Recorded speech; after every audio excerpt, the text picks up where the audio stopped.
ಎಷ್ಟು ದಿವಸ ಅಂತ ಅಲ್ಲಿ ಇಲ್ಲಿ ಸುತ್ತಾಡೋಕ್ಕೆ ಸಾಧ್ಯ, ಎಷ್ಟು ದಿವಸ ಅಂತ ಕಾನೂನಿನ ಕಣ್ಣಿಂದ ತಪ್ಪಿಸ್ಕೊಳ್ಳಿಕ್ಕೆ ಸಾಧ್ಯ. ಅಂತೂ ಇಂತೂ ಬಸವರಾಜಿಗೆ ಗೊತ್ತಾಯಿತು, ಇಲ್ಲ ಸುಪ್ರೀಂ ಕೋರ್ಟೇ ಜಾಮೀನು ಅರ್ಜಿನ ತಳ್ಳಿ ಹಾಕಿದ ಮೇಲೆ ಇನ್ನೇನಿದೆ. ಹೀಗಾಗಿ 8 ತಿಂಗಳ ನಂತರ ಇವರ ಬಂಧನ ಆಗಿ ಹೋಯಿತು. ಶರಣಾಗತಿಗೆ ಬರ್ತಾಯಿದ್ರು, ಆದರೆ ಶರಣಾಗತಿಗೆ ಮೊದಲನೇ ಅವ್ರನ್ನ ಅರೆಸ್ಟ್ ಮಾಡಿದರು. ದೇವನಹಳ್ಳಿ ಏರ್ಪೋರ್ಟ್ನಲ್ಲೇ ಭೈರತಿ ಬಸವರಾಜ್ ಅವ್ರನ್ನ ಲಾಕ್ ಮಾಡಲಾಯಿತು.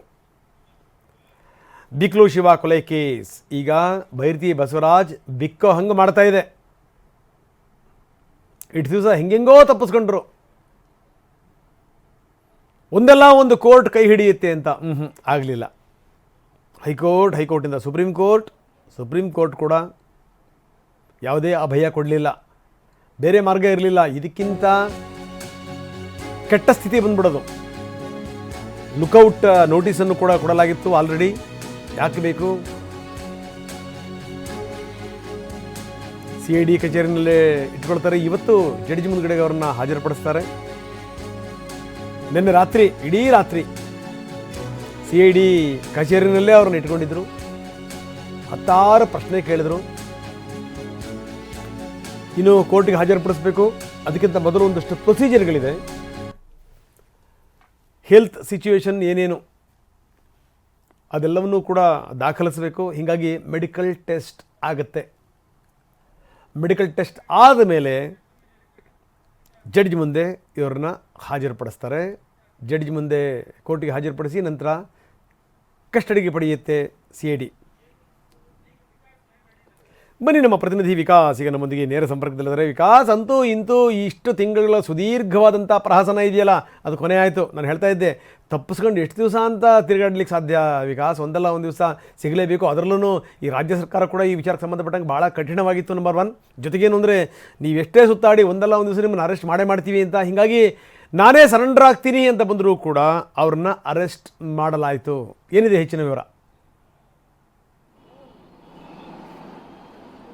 ಸರ್, ರಂಗನಾಥ್, ಏನು ಬಿಕ್ಲು ಶಿವ ಕೊಲೆ ಪ್ರಕರಣದಲ್ಲಿ ಈಗಾಗಲೇ ಭೈರತಿ ಬಸವರಾಜರನ್ನ ನಿನ್ನೆ ದೇವನಹಳ್ಳಿ ಏರ್ಪೋರ್ಟ್ನಲ್ಲಿ ಅರೆಸ್ಟ್ ಮಾಡಿ ಈಗಾಗಲೇ CID ವಿಚಾರಣೆಯನ್ನು ಮುಂದುವರಿಸಿರುವಂಥದ್ದು. ನಿನ್ನೆ ಸಂಜೆ ಏನು CID ಕಸ್ಟಡಿಯಲ್ಲಿ ಇರಿಸಿಕೊಂಡು ಅವ್ರನ್ನ ಜಸ್ಟ್ ರೆಸ್ಟ್ ಮಾಡೋದಕ್ಕೆ ಬಿಟ್ಟಿದ್ದಾರೆ. ಇವತ್ತು 9 ಗಂಟೆ ನಂತರದಲ್ಲಿ ಅವರನ್ನು ಮೆಡಿಕಲ್ ಟೆಸ್ಟ್ ನಂತರದಲ್ಲಿ ACGM ಕೋರ್ಟ್ ಮುಂದೆ ಹಾಜರುಪಡಿಸಿ ಸುಮಾರು 10 ದಿನಗಳ ಕಾಲ ಕಸ್ಟಡಿಗೆ ಕೇಳುವಂಥ ಸಾಧ್ಯತೆಗಳಿದೆ.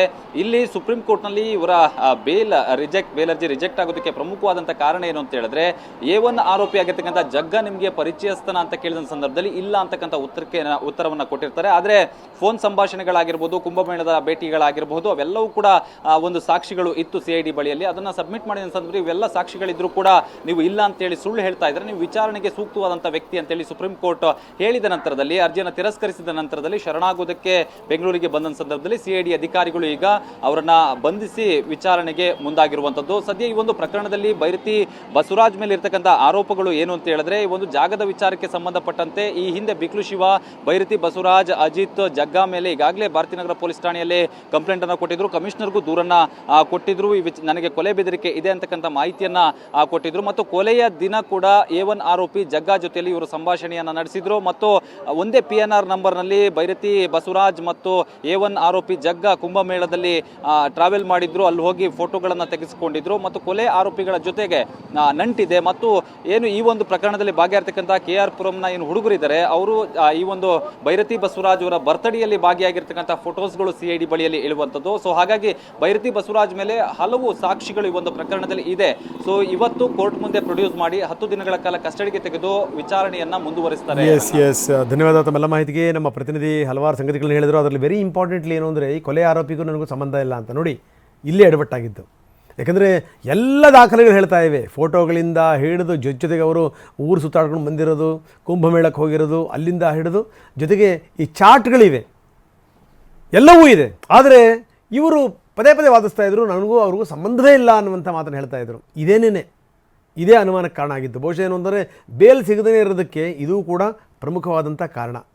ಹೌದ್ರಿ, ಪರಿಚಯ ಇರ್ತಾರೆ. ಈ ರಾಜಕಾರಣ ಅಂದಮೇಲೆ 10 ಜನ ಪರಿಚಯ ಇರ್ತಾರೆ. ಪರಿಚಯ ಇಲ್ಲ ಅಂತ ನಾನು ಹೇಳಲ್ಲ. ಇದರಲ್ಲಿ ನನ್ನ ಪಾತ್ರ ಇಲ್ಲ ಅಂತ ಹೇಳಿದ್ದಿದ್ರೆ ಅದು ಕತೆ ಬೇರೆ ಇತ್ತು. ಇದು ಸಂಗತಿ.